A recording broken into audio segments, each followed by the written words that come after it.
প্রচলিত আছে, যদিও কিছুটা অলৌকিক হতে পারে। তবে অনেকে বলেন নিজের চোখেও দেখেছেন। কচ্ছপের আয়ু অনেক বেশি, অথচ কিভাবে যেন মৃত্যুর আগে কচ্ছপ টের পেয়ে যায়।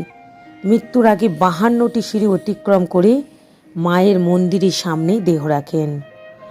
স্থানীয়দের মতে এই 52টি সিঁড়ি এক এক বছরের চক্রাবর্ত। এই নিয়ে অনেক গল্প আছে, যদিও এখনও 52টি সিঁড়ি এখন আর নেই।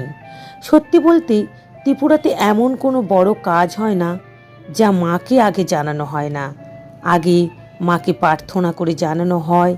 সব ক্ষেত্রে মা তাদের রক্ষা করেন, সাফল্য এনে দেন। তাছাড়াও একটি প্রচলিত মতবাদ রয়েছে এই মন্দিরকে ঘিরে। এই মন্দিরে নাকি খুব ভালো ধ্যান করা যায়। সকালে যখন ভিড় কম থাকে তখন গিয়ে যদি মেডিটেশন করেন, ধ্যান করেন, দেখবেন এক অদ্ভুত ধরনের মন স্থির হয়ে যায় এবং মায়ের প্রতি একটা আকুল আরাধনা, আকুল কাতরভাবে মাকে ডাকতে পারেন। মনটা শান্ত হয়ে যায়। কালী পুজোর সময় 3 দিন ব্যাপী বিরাট মেলা হয় এই মন্দিরকে ঘিরে। দিঘির শহর উদয়পুরের প্যারা বেশ বিখ্যাত, এটা সবাই জানে। ভারত তো বটে, বিভিন্ন দেশের পড়শিরাও এই বাংলার দেশের থেকেও কিন্তু অনেকে আসেন এখানে মেলা দেখতে। প্রচুর মানুষের ভিড় জমে মায়ের মন্দিরের এই মেলায়। কিভাবে যাবেন আগে বলা হয়েছে। ত্রিপুরা রাজধানী আগরতলা থেকে সড়ক পথে 56 কিলোমিটারের পথ অতিক্রম করলেই পৌঁছে যাওয়া যাবে গোমতী জেলায়।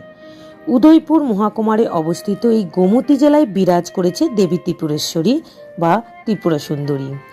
উদয়পুর শহর থেকে এই মন্দিরটা প্রায় 3 কিলোমিটার দক্ষিণে অবস্থান। কোষ্ঠী পাথর দিয়ে নির্মিত এই ষোড়শী কালী মূর্তি বিরাজ করেছে এই মন্দিরে। জানা যায় এই মন্দিরটিকে আবার কুর্মপীঠ নামে পরিচিত, কারণ এই মন্দিরের আকৃতি অনেকটা কচ্ছপের মতো। মন্দিরটি দেখলেই বৌদ্ধ স্তূপের সঙ্গে অনেকটা মিল পাওয়া যায়। প্রাচীন বাংলায় স্থপতিদের সৃষ্টির 4 চালা মন্দিরের স্থাপত্যের প্রভাবও এখানে স্পষ্ট দেখা যায়।